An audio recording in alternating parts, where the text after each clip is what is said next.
حضور کی خوشخبری یہ ہے ثم تکون خلافۃ علی منہاج النبوہ، پھر ایک دور آئے گا خلافت علی منہاج النبوہ کا۔ یہ محمد الرسول اللہ کی نوید ہے، وہو صادق المصدوق، وہ سچے ہیں، ان کی صداقت پر خود اللہ گواہ ہے، لہذا وہ دور آ کر رہے گا، اس میں کسی بھی بندے مومن کے لیے کسی شک و شبے کی کوئی گنجائش نہیں۔ اگلی حدیث اگلی سنیے، اب جب یہ دور آئے گا تو عالمی ہوگا، جیو ورلڈ آرڈر نہیں ہوگا، جسٹ ورلڈ آرڈر ہوگا۔ یہ نیو ورلڈ آرڈر NWO، حقیقت میں جیو ورلڈ آرڈر ہے JWO، لیکن اسی کو بدلنا ہے جسٹ ورلڈ آرڈر آف اسلام، اور وہ گلوبل ہوگا۔ دو حدیثوں کا تذکرہ کر دوں۔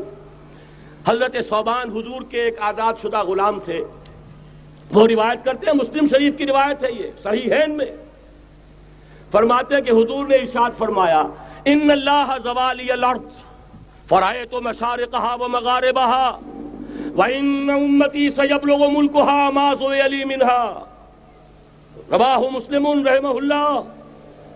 حضور فرماتے ہیں اللہ تعالیٰ نے میرے لیے پوری زمین کو لپیٹ دیا، یہاں تک کہ میں نے اس کے سارے مشرق دیکھ لیے، سارے مغرب دیکھ لیے، اور سن لو مجھ سے، ٹیک اٹ فرام می، میری امت کی حکومت ان تمام علاقوں پر قائم ہو کر رہے گی جو مجھے زمین کو لپیٹ کر اور سکیڑ کر دکھا دیے گئے۔ گلوبل ہوگی کہ نہیں؟ دوسری حدیث سنیے، یہ پھر مسند احمد ابن حنبل کی ہے۔ حضرت مقداد ابن الاسود رضی اللہ تعالی عنہ فرماتے ہیں حضور نے فرمایا لا يبقى على ظهر الارض بيت وبر ولا مدر الا ادخله الله كلمة الاسلام بعز عزيز وذل ذليل اما يعزهم الله فيجعلهم من اهلها او يذلهم فيدونون لها۔ یہ ہے حدیث مسند احمد ابن حنبل کی۔ اور حضرت مقداد فرماتے پھر میں نے کہا اچھا تب تو ہو جائے گی وہی بات وَيَكُونَ الدِّينُ كُلُّهُ لِلَّهِ، دین کل کا کل اللہ کے لیے ہو جائے گا۔ حدیث کا ترجمہ یہ ہے کہ حضور نے فرمایا روئے زمین پر نہ کوئی اینٹ گارے کا بنا ہوا گھر رہے گا، نہ کوئی اونٹ کے بالوں کے بنے ہوئے کمبلوں کا خیمہ رہے گا جس میں اللہ تعالیٰ کلمہ اسلام کو داخل نہ کر دے۔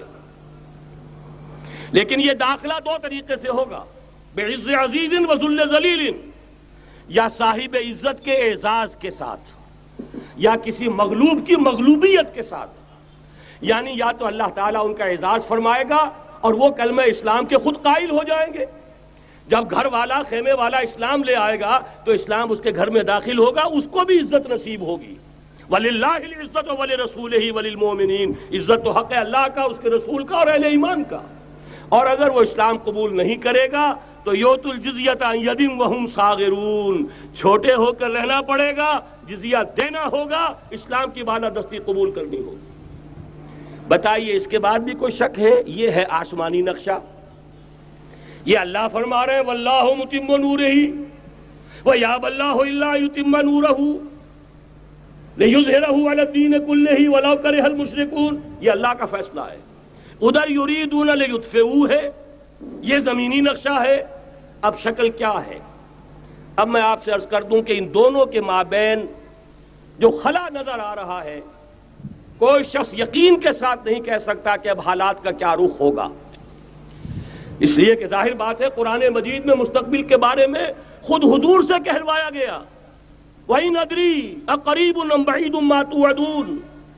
لوگوں مجھے معلوم نہیں ہے کہ جس بات کی تمہیں خبر دی جا رہی ہے وہ قریب آ چکا ہے یا دور ہے۔ وَإِنْ أَدْرِي لَعَلَّهُ فِتْنَةٌ لَكُمْ وَمَتَاعٌ إِلَىٰ حِينٍ، اور میں نہیں جانتا، ہو سکتا ہے اللہ کچھ اور مہلت دے دے تمہیں اور کچھ اور آزمائش جو ہے اس کے لیے تمہارے لیے کوئی اور مہلت عطا فرما دے، ہو سکتا ہے۔ تو میں بھی کسی دعوے سے نہیں کہہ رہا، لیکن دو امکانات ہیں۔ امکان نمبر ایک کیا ہے؟ ابھی عالم اسلام کا ایک سالڈ بلاک ہے جو یہودی ورلڈ آرڈر کی نگاہوں میں کھٹک رہا ہے۔ میں کھٹکتا ہوں دل یزداں میں کانٹے کی طرح۔ اگرچہ ان کی اسٹریٹجی کیا ہے؟ ایک ایک کر کے ان کے حصے بکھرے کر کے تیا پانچا کرو۔ ابھی وہ بلاک کون سا ہے؟ ایران ہے، افغانستان ہے، پاکستان ہے، اور روسی ترکستان سے آزاد ہونے والی جو ریاستیں ہیں، یہ ایک سالڈ بلاک ہے۔ یہ عجمی مسلمان عربی نہیں، عربی گئے، یہ نوٹ کر لیجئے، اس لیے کہ عربوں کو اللہ نے فضیلت دی تھی، محمد ان میں سے تھے صلی اللہ علیہ وسلم، یہ رتبہ بلند ملا جن کو مل گیا، لیکن ساتھ ہی اللہ نے دھمکی بھی دے دی تھی سورہ محمد میں، ان تتولوا یستبدل قوما غیرکم، اگر تم پیٹھ دکھا دو گے اس مشن کو جو ہم نے تمہارے حوالے کیا ہے، تمہیں ہٹائیں گے، کسی اور کو لے آئیں گے۔ اور یہ بات ہو چکی ہے 13ویں صدی عیسوی میں، 1258 میں جب سقوط بغداد ہوا ہے، عربوں کے ہاتھ سے عالم اسلام کی قیادت چھین لی گئی، معزول کر دیا گیا۔ اس کے بعد قیادت کن کے ہاتھوں میں آئی؟ ترکوں کے ہاتھ میں، ترکان تیموری ہندوستان میں، ترکان صفوی ایران میں، ترکان سلجوقی مڈل ایسٹ میں، اور ترکان عثمانی کا تو کہنا ہی کیا ہے، وہ ایشیا مائنر سے چل کر آپ کو معلوم ہے کہ مشرقی یورپ کا کتنا بڑا علاقہ، دی گریٹ آٹومان امپائر اس صدی کے آغاز تک قائم تھی۔ اس صدی میں عجیب عجیب معجزے ہوئے ہیں۔ گریٹ آٹومان امپائر جو 3 بر اعظموں پر محیط، نام و نشان ختم۔ The great U S S R, نام و نشان ختم۔ اب تو روس صاحب ایک ملک کی حیثیت سے رہ گئے۔ یہ اس صدی میں دو اور وقت نہیں ہے میں اور آپ کو کیا بتاؤں، اس صدی میں تو بڑے بڑے عجیب عجوبے ہوئے ہیں، بڑی بڑی 2 عظیم جنگیں ہو چکی ہیں، تیسری جو ہے سر پر کھڑی ہے، دور نہیں ہے، جس کو حدیث میں کہا گیا ہے الملحمۃ العظمی، تاریخ انسانی کی عظیم ترین جنگ، اور وہی صلیبی جنگ جس کا آغاز بوسنیا سے ہو چکا ہے۔ بہرحال اس وقت جو میں کہہ رہا تھا، ورنہ میرے پاس تو یعنی یہ کہ درد دل کہنے کے لیے وقت نہیں ہے، مجھے اپنی بات کو محدود کرنا پڑ رہا ہے، لیکن میں اب آ رہا ہوں اصل موضوع کی طرف، کہ ایک امکان تو یہ ہے کہ اس بلاک میں اسلام کا احیاء ہو، اور اس کے لیے کچھ نویدیں بھی موجود ہیں احادیث نبویہ میں۔ وہ تو آپ نے سنا ہوگا اقبال کا شعر، میرے عرب کو آئی ٹھنڈی ہوا جہاں سے، میرا وطن وہی ہے، میرا وطن وہی ہے۔ حدیث میں آتا ہے یخرج ناس من المشرق یوتئون للمہدی، یعنی سلطان ہی، مشرق سے فوجیں نکلیں گی کہ جو کہ مہدی کی حکومت قائم کریں گی۔ یہ مہدی اہل تشیع کے مہدی اور ہیں، ہمارے مہدی اور ہیں۔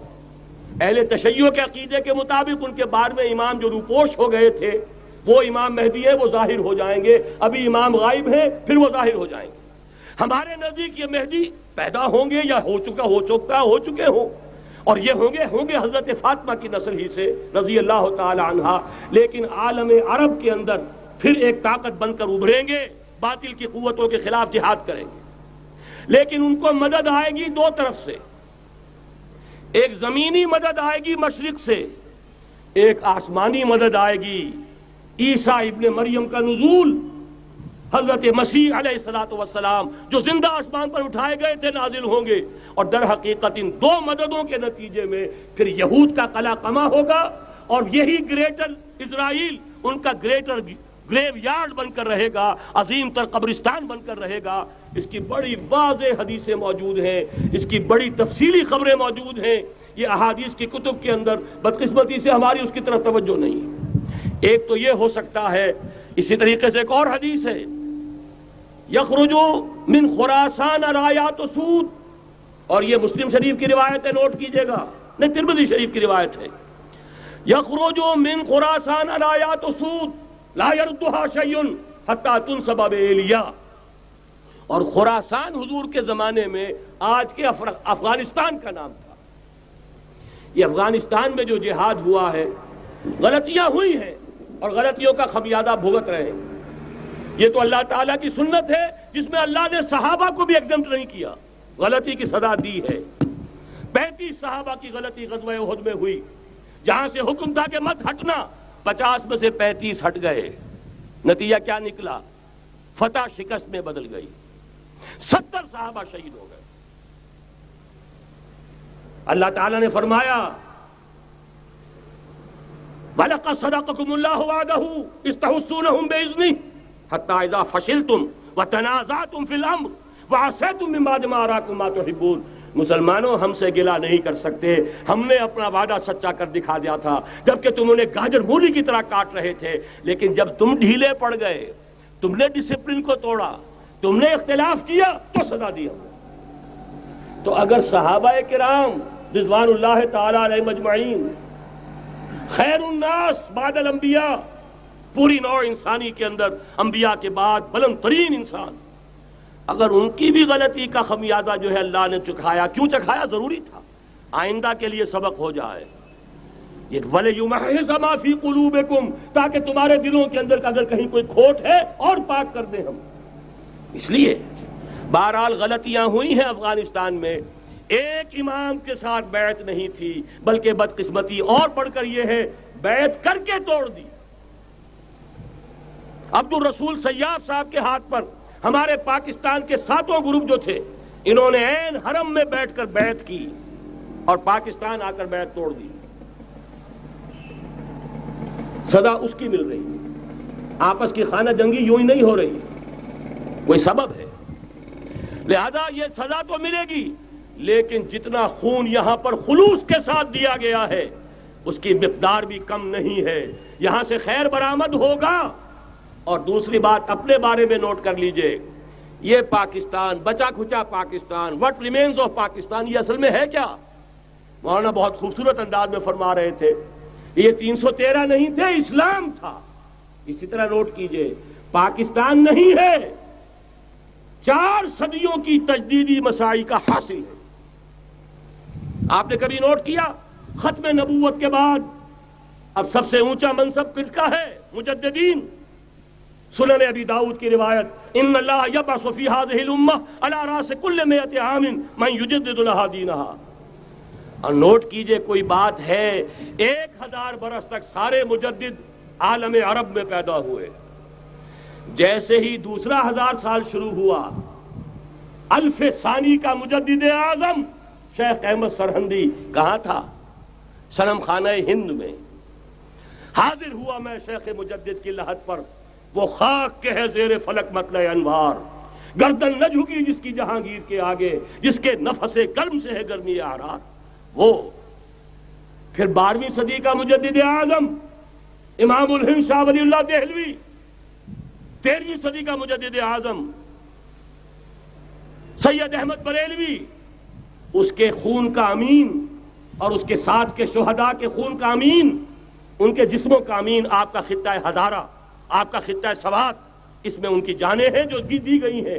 اور وہ نہایت میں آپ سے عرض کر دوں، دور صحابہ کے بعد اتنا خالص اسلامی جہاد پوری مسلمان تاریخ میں نہیں ملے گا جتنا وہ تحریک شہیدین کا تھا۔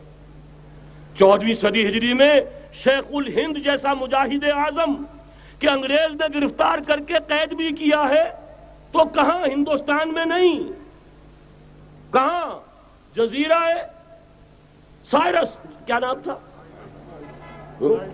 مالٹا، جزیرہ مالٹا بحر روم میں۔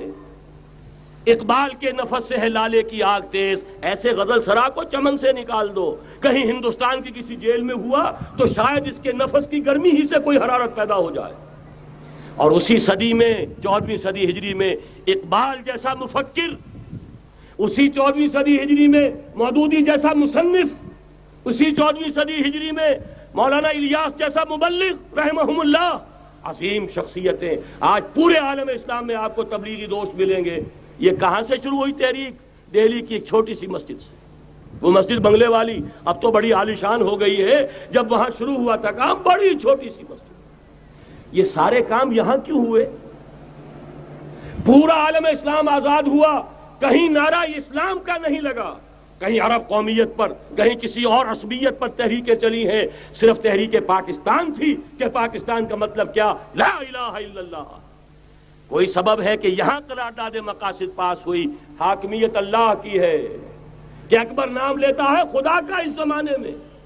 یہ سارا ماضی سامنے رکھیے اور حضور کی دی ہوئی پیشین گوئیوں کا مستقبل سامنے رکھیے، ان دونوں سے ثابت ہوتا ہے اس خطہ ارضی سے کچھ ہونا ہے۔ اگرچہ بھٹکے ہوئے ہیں، لیکن کبھی بھولی ہوئی منزل بھی یاد آتی ہے راہی کو، اور بھٹکے ہوئے آہو کو پھر سوئے حرم لے چل۔ اس کی ضرورت ہے مسلمان کو، پھر اس کا مقصد یاد دلایا جائے۔ پاکستان اس لیے نہیں بنایا گیا تھا کہ ہمارے ہاں ٹاٹے اور برلے نہیں تھے تو ہمارے پاس اس کے بھی باپ وجود میں آ جائیں، اس لیے تو نہیں بنایا گیا تھا۔ پاکستان اس لیے نہیں بنایا گیا تھا کہ جاگیرداروں کی جاگیرداریاں محفوظ ہو جائیں، پاکستان اس لیے تو نہیں بنایا گیا تھا اور یہ کہ نمازیں اور مسجدیں تعمیر ہو جائیں، مسجدیں تو امریکہ میں تعمیر ہو رہی ہیں، عالی شان سے عالی شان، اس لیے پاکستان نہیں بنا تھا۔ آج بھی مسلمان، میں معذرت سے عرض کر رہا ہوں مولانا سے، آج بھی بھارتی مسلمان کی ایوریج نمازی ہونے کے اعتبار سے پاکستانی مسلمان سے کہیں بہتر ہے۔ آج بھی برقع نظر آ جائے گا تو ہندوستان میں نظر آ جائے گا۔ میں نے اپنی آنکھوں سے دیکھا چند سال پہلے، جب مکہ مسجد حیدرآباد دکن میں 3 دن مسلسل میری تقریریں ہوئی ہیں، 10,000 مرد اور 5,000 خواتین، اور ان میں سے کوئی بغیر برقعے کے نہیں تھی۔ ایک سیلاب نظر آ رہا تھا برقعوں کا کہ جب جلسہ ختم ہوا ہے رات کے 12 بجے 3 دن تک متواتر۔ یہاں کہاں نظر آئے گا برقع آپ کو؟ یہاں تو جس کے بعد 2 پیسے ہو گئے اس نے سب سے پہلے برقع اتار کے پھینک دیا۔ معلوم اچھی طرح سمجھ لیجئے، یہ چیزیں تو وہاں زیادہ ہیں یہاں کی نسبت۔ اصل ضرورت تھی کہ یہاں اس نظام کو قائم کیا جائے، وہ نظام عدل اجتماعی، وہ جس میں حریت ہو، جس میں عام آدمی بھی خلیفہ وقت کو ٹوک سکے۔ یہ کرتا کیسے بن گیا؟ ایک خاتون بھی کھڑی ہو کر دامن پکڑ لے، عمر تمہیں کیا حق ہے کہ ہمارے مہر کے اوپر پابندی لگا رہے ہو، جبکہ اللہ نے نہیں لگائی۔ اللہ قرآن میں قنطارہ کا لفظ استعمال کر رہا ہے۔ ڈھیروں سونا دے دے کوئی شخص اپنی بیوی کو مہر کے اندر، طلاق دیتے وقت اس میں سے کچھ نہیں لے سکتا، آپ کون ہوتے ہیں ہمارے حق کے اوپر پابندی لگانے والے؟ اور عمر نے کہا، آج ایک بڑھیا نے وہ اب عمر کو دین سکھایا، آرڈیننس واپس۔ حضرت سعد بن ابی وقاص رضی اللہ تعالی عنہ جو فاتح ایران تھے، وہ گورنر ایسے ہی نہیں بن گئے تھے ریوڑیاں بٹی ہو اور گورنری مل گئی ہو، وہ تو خود فاتح تھے ایران کے، اس لیے گورنر تھے۔ صرف ایک پرچہ پہنچا ہے بارگاہ خلافت میں، حضرت عمر فاروق کے پاس انفارمیشن آئی، سعد نے اپنے گھر کے باہر ڈیوڑی بنا لی ہے اور ایک دربان کھڑا کر دیا ہے، حضرت بلال کو بھیجا ہے رقعہ دے کر، اور یہ حکم تھا کہ بلال پہلے تو جاتے ہی ڈیوڑی میں آگ لگا دینا، پھر یہ رقعہ دینا میرا۔ اور رقعے میں لکھا ہوا تھا، اے سعد، لوگوں کو ان کی ماں نے آزاد جانا تھا، تم نے انہیں اپنا غلام کب سے بنا لیا ہے؟ یہ دربان کھڑے کر دیا اپنے آگے۔ وہ حریت، وہ مساوات کہ جا رہا ہو خلیفہ وقت اور چارج لینے جا رہا ہے بیت المقدس کا، کوئی ذاتی علاج کے لیے نہیں جا رہا، سیر و سیاحت کے لیے نہیں جا رہا، چارج لینے کے لیے بالکل سرکاری وزٹ ہے، آفیشل وزٹ ہے، اسٹیٹ وزٹ ہے۔ اور حال کیا ہے؟ 700 میل کا فاصلہ طے کرنا اور ایک اونٹنی، کوئی انٹوریج نہیں، کوئی خدم و حشم نہیں، کوئی جمبو جٹ بھرے ہوئے نہیں، کچھ نہیں، ایک اونٹنی ایک خادم۔ اس ایک اونٹنی پر چونکہ راستے کا راشن بھی ہے لہذا 2 آدمی نہیں بیٹھ سکتے، ایک بیٹھ سکتا ہے۔ ایک منزل خلیفہ وقت بیٹھا ہوا ہے اوپر اور خادم نکیل پکڑ کر چل رہا ہے، اگلی منزل خادم اوپر بیٹھا ہے اور خلیفہ وقت عمر بن الخطاب رضی اللہ تعالی عنہ اور وہ آگے آگے نکیل پکڑ کر چل رہے ہیں۔ یہ نظام چاہیے آج نوع انسانی کو۔ اس کے انتظار میں، اس کی تلاش میں نوع انسانی نے کتنے تجربے کر لیے، کیسی چھلانگیں لگائیں، ملوکیت ختم کی، آسمان سے گرا کھجور میں اٹکا، جمہوریت آئی نام نہاد، لیکن وہ سرمایہ دارانہ نظام بن کر آگے سے بڑھ کر لعنت بن گئی۔ پہلے جاگیردار مسلط تھا، اب سرمایہ دار اور کارخانے دار مسلط ہو گیا۔ اس سے نکلنے کے لیے زور لگایا، کمیونزم کی طرف گئے، چھلانگ لگائی، اب ایک پارٹی ڈکٹیٹر بن کر بیٹھ گئی۔ انسان رست از یک بنتا افتاد در بندے دیگر، ایک چیز سے غلامی سے نجات پاتا ہے، دوسری میں پھنس جاتا ہے۔ اور کیوں؟ کہ وہ نظام عدل اجتماعی جو محمد عربی کو دے کر بھیجا گیا تھا، اس کے کسٹوڈین سوئے ہوئے ہیں، اس کے کسٹوڈینز کو اندازہ ہی نہیں۔ یہ نسخہ تو ہمارے پاس تھا، ہمیں عمل کرنا تھا اور دنیا کے سامنے پیش کرنا تھا۔ پاکستان بنایا اس لیے گیا تھا کہ ہم اس کا ایک نمونہ دنیا کے سامنے پیش کریں گے۔ قائد اعظم نے فرمایا تھا کہ ہم یہ چاہتے ہیں کہ پاکستان کی صورت میں عہد حاضر میں اسلام کے اصول حریت و اخوت و مساوات کا ایک نمونہ قائم کر کے دکھائیں۔ کہاں ہے وہ؟ بھٹک گئے، سو گئے۔ بہرحال اب بھی وقت ہے، جب تک سانس تب تک آس۔ میرے عزیز نے تو ڈرایا ہے اور صحیح ڈرایا ہے۔ اللہ تعالیٰ نے 25 برس انتظار کیا تھا، پہلے عذاب کا کوڑا پھر مارا ہماری پیٹھ پر۔ وَلَنُذِيقَنَّهُم مِّنَ الْعَذَابِ الْأَدْنَىٰ دُونَ الْعَذَابِ الْأَكْبَرِ، بڑے عذاب سے پہلے چھوٹا عذاب کا مزہ چکھائیں گے، لَعَلَّهُمْ يَرْجِعُونَ، شاید کہ لوٹ آئیں۔ وہ ہم سے 1000 میل کے فاصلے پر ہوا تھا، اگرچہ 93,000 ہمارا کڑیل جوان، جن میں غالباً 43,000 فوجی، اور یہ کہ تقریباً اتنی تعداد میں جو غیر فوجی تھے، وہ اس ہندو کے غلام بنے، قیدی بنے، جن پر 800 برس تک، کہیں 600 برس تک، کہیں 1000 برس تک حکومت کی تھی۔ اتنی بڑی شکست کا کلنک کا ٹیکا ہماری پیٹھ پر پڑا۔ پہلے عذاب کا کوڑا آ گیا تھا، 25 برس ہو گئے تھے قمری حساب سے، نوٹ کر لیجئے، یہ نہ سمجھیے 24.25 برس ہوئے تھے، 24.25 برس قمری حساب سے 25 برس تھے۔ اور اب نوٹ کر لیجئے اگلے 25 برس کے پورے ہونے میں اگلے رمضان کی 27 تاریخ تک صرف مہلت ہے۔ نصف صدی پوری ہوا چاہتی ہے۔ کوئی عجب نہیں اس عذاب الادنا کے بعد ہم جاگے نہیں، ہوش میں نہیں آئے، کوئی عجب نہیں کہ بڑے عذاب کا کوڑا ہماری پیٹھوں پر برس جائے۔ لیکن مجھے یہ یقین ہے، نوٹ کر لیجئے، اگر یہ دوسرا امکان ہو گیا، خدا نہ خواستہ اللہ کے عذاب کا کوڑا ہماری پیٹھ پر برسا، مجھے یقین ہے اللہ ہندوؤں کو مسلمان بننے کی توفیق دے گا، لیکن اسلام کا بول بالا اسی خطے سے ہوگا۔ تاریخ میں یہ ہو چکا ہے آیا فتنہ تاتار کے افسانے سے، پاسباں مل گئے کعبے کو صنم خانے سے۔ تاتاریوں کے ہاتھوں کروڑوں مسلمان قتل ہوئے، لیکن اسلام نے تاتاریوں کو فتح کر لیا، اور پھر اسلام کا مسلمانوں کا دوسرا دور عروج انہی تاتاریوں کی مختلف شاخوں کے تحت ہوا۔ وہ تاتاری ہی تو تھے، وہ سارے ہورس، ٹرکش ہورس، ترکان تیموری، ترکان صفوی، ترکان سلجوقی، ترکان عثمانی، وہی تو سٹاک تو وہی ہے آیا فتنہ تاتار کے افسانے سے، پاسباں مل گئے کعبے کو صنم خانے سے، اس لیے کہ حضور نے فرمایا مشرق سے ہوگا، یہاں سے فوجیں چلیں گی، تو کوئی عجب نہیں۔ بہرحال یہ دو امکانات ہیں، لیکن اس کا فیصلہ تیرے ہاتھوں میں ہے، دل یا بدن، سیدھی بات۔ اگر تو اب بھی ہم ٹھیک ہو جائیں، جاگ جائیں، ہوش میں آ جائیں، قوم یونس کی طرح توبہ کر لیں، تو بغیر عذاب کے کوڑے کے رحمت خداوندی ہم پر سایہ کرے گی۔ اگر ہم نہ جاگے تو وہ عذاب کا کوڑا آئے گا۔ یہ نہیں میں کہہ سکتا ان ادری قریب بعید ما توعدون، یہ میں نہیں کہہ سکتا، یقین کے ساتھ جانتا ہوں کہ آئے گا، لیکن یہ کہ اس کے بعد بھی یہیں سے بول بالا ہوگا۔ اگر ہمارے ذریعے نہیں تو ان کے ذریعے سے جو ہمیں شکست دے کر پھر اسلام قبول کر لیں گے، لیکن کیوں نہ پہلے ہی راستے پر چلنے کی کوشش کریں۔